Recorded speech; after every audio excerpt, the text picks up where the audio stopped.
Study करने वाले हैं द इंडियन कॉन्ट्रैक्ट एक्ट 1872 के अंदर section number 26 agreement in restraint of marriage void, यानी कि अगर कोई भी व्यक्ति किसी दूसरे व्यक्ति के साथ इस तरह का एग्रीमेंट करता है कि वह शादी नहीं करेगा तो वह एग्रीमेंट क्या होगा, वॉइड एग्रीमेंट होगा। इससे पहले हमने स्टडी किए थे जो वॉइड एग्रीमेंट के हमारे सेक्शन है, सेक्शन नंबर 24 एंड 25। अगर आपने अभी तक वह वीडियो नहीं देखी है तो आप वह देख लीजिए, आपको दोनों सेक्शन क्लियर हो जाएंगे। और साथ में ही अगर आपने अभी तक चैनल को सब्सक्राइब नहीं किया है तो चैनल को सब्सक्राइब कर लीजिए और बेल आइकन को प्रेस कर लीजिए ताकि आपको हमारे आने वाले वीडियो का अपडेट मिल जाए।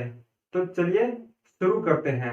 सेक्शन नंबर जो 26 है हमारा, उसके अंदर क्या दिया गया है, agreement in restraint of marriage void, यानी कि अगर कोई व्यक्ति किसी दूसरे व्यक्ति के साथ एक एग्रीमेंट बनाता है और उस व्यक्ति को बोलता है कि आप शादी नहीं करोगे, ठीक है, तो इस तरह का एग्रीमेंट क्या होगा, वॉइड एग्रीमेंट होगा। ठीक है, रेस्टोरेंट ऑफ मैरिज, शादी करने से किसी व्यक्ति को रोकता है तो वह एग्रीमेंट वॉइड एग्रीमेंट कहलाएगा।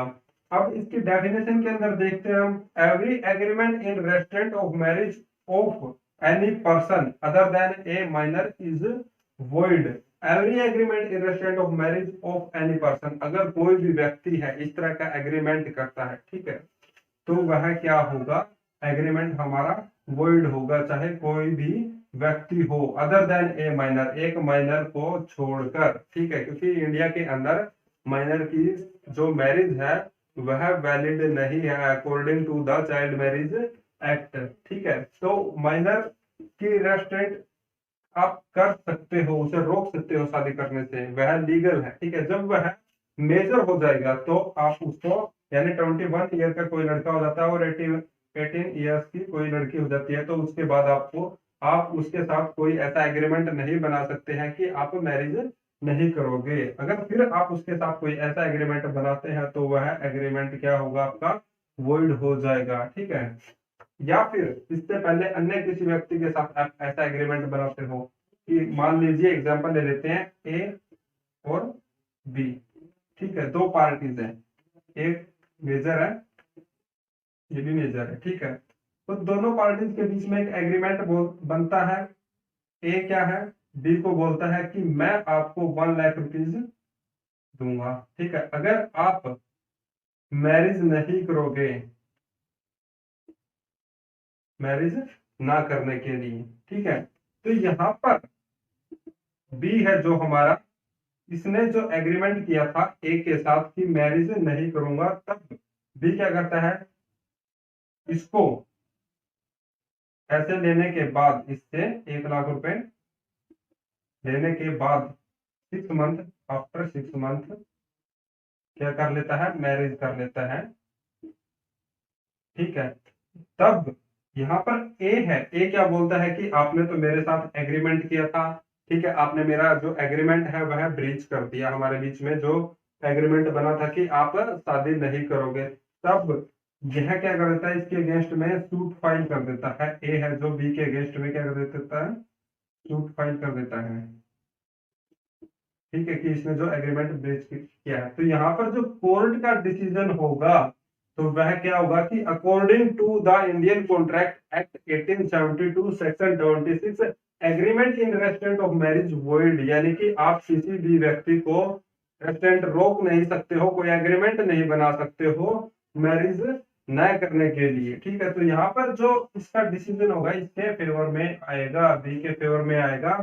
ठीक है, कि जो आपने एग्रीमेंट बनाया था वह क्या था, वॉइड एग्रीमेंट था, उसकी वैल्यू 0 थी। ठीक है, तो यहाँ पर आपको समझ में आ गया होगा कि अगर कोई व्यक्ति ऐसा एग्रीमेंट बना लेता है तो वह एग्रीमेंट क्या होगा, हमारा वॉइड एग्रीमेंट होगा।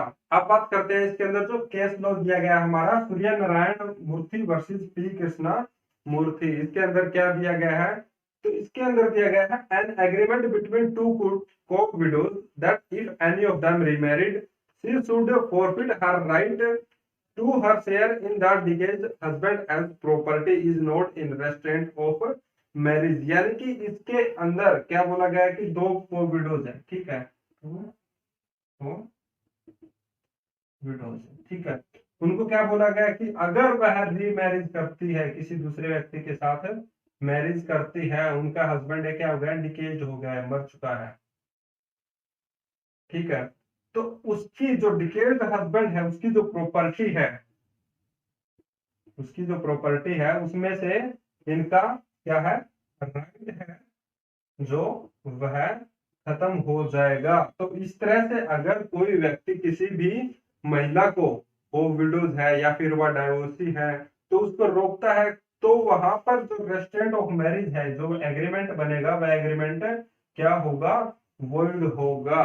तो इसके अंदर एक्सेप्शंस क्या होती है, एक्सेप्शंस ये होती है कि अगर कोई महिला डाइवोर्सी है, ठीक है, डाइवोर्स ले रखा है उसने, ठीक है, तो वह रीमैरिज कर लेती है, तो वहां पर उसका जो राइट है, राइट टू मेंटेनेंस, उसके हस्बैंड से वह मेंटेनेंस ले रही है, तो वह उसका राइट क्या हो जाएगा, खत्म हो जाएगा। तो वह अपने हस्बैंड से मेंटेनेंस नहीं मांग सकती है अगर कोई महिला रीमैरिज कर लेती है तो, ठीक है। या फिर कोई व्यक्ति रोकता है कि अगर आप रीमैरिज करोगे तो आपका जो राइट टू मेंटेनेंस है, मेंटेनेंस का राइट है, वह खत्म हो जाएगा।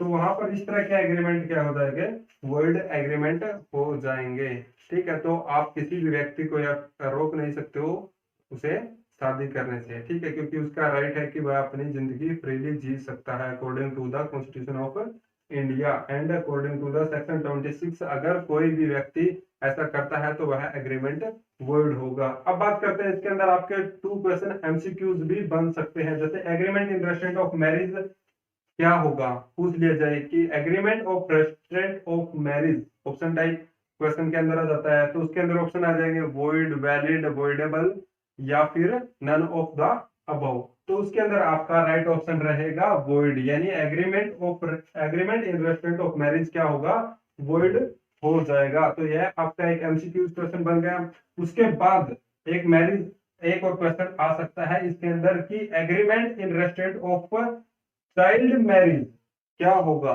तो वहां पर भी क्या होगा, जो वह एग्रीमेंट क्या हो जाएगा, वॉइड हो जाएगा, ठीक है। रेस्ट्रेंट चाइल्ड मैरिज उसको आप रोक नहीं सकते हो, लेकिन वह जो मैरिज होगी वह क्या हो जाएगी, वॉइड हो जाएगी। या फिर उसमें अगर नन ऑफ द अबव का क्वेश्चन है तो आप उसके ऊपर टिक कर सकते हो, क्योंकि नन इसके अंदर अदर देन ए माइनर दे रखा है, तो आपको समझ में आएगा कि माइनर को छोड़कर अगर कोई व्यक्ति किसी अन्य व्यक्ति को रोकता है शादी करने से तो वह एग्रीमेंट क्या होगा, क्योंकि माइनर की तो मैरिज ही क्या हो जाएगी, वॉइड हो जाएगी, क्योंकि उसकी अगर वह मैरिज कर देता है तो according to the child marriage act marriage क्या होगी, इलीगल। तो वहां पर अगर इलीगल का ऑप्शन आता है तो आप इलीगल को टिक कर दीजिए, ठीक है। तो आपके 2 क्वेश्चन हो गए इसके अंदर एमसीक्यूज। या फिर एक क्वेश्चन ये हो जाएगा कि agreement in respect of marriage in define in which section, तो सेक्शन कौन सा हो गया आपका, 26 सेक्शन के अंदर डिफाइन किया गया है agreement in respect of marriage. तो इस छोटे से सेक्शन के अंदर से आपके 3 एमसीक्यूज क्वेश्चन हो गए। और अगर केस लॉ की बात आती है तो अगर यह केस लॉ भी आ सकता है जो हमने अभी स्टडी किया है, सूर्य नारायण मूर्ति वर्सेस पी कृष्णा मूर्ति, ठीक है। यह ऐसे आता है कि यह केस जो किस सेक्शन के अंदर डिफाइन किया गया है, तो उसके अंदर ऑप्शन आते हैं जैसे पी कृष्णा मूर्ति, ठीक है, वर्सेस सूर्य नारायण मूर्ति वर्सेस पी कृष्णा मूर्ति। या फिर दूसरे केस का ऑप्शन आ जाएगा सिंधा श्री गणपति सिंह वर्सेस अपराम अलियास वजीर। ऐसे करके 4 ऑप्शन आ जाएंगे, तो आपको इस केस के बारे में भी ध्यान होना चाहिए कि आपने यह केस कौन से सेक्शन में पढ़ा था, 26 सेक्शन के अंदर स्टडी किया था, ठीक है। आई होप आपको समझ में आ गया होगा। अगर फिर भी कोई बात आपको समझ में नहीं आई है तो वीडियो को कमेंट सेक्शन में कमेंट करके हमसे अपना क्वेश्चन पूछ सकते हैं, हम आपका आंसर जरूर देंगे। अगर आपको वीडियो पसंद आई है तो वीडियो को लाइक कीजिए और सभी फ्रेंड के साथ शेयर कीजिए। तो मिलते हैं नेक्स्ट वीडियो के साथ, तब तक के लिए take care, bye bye, thank you.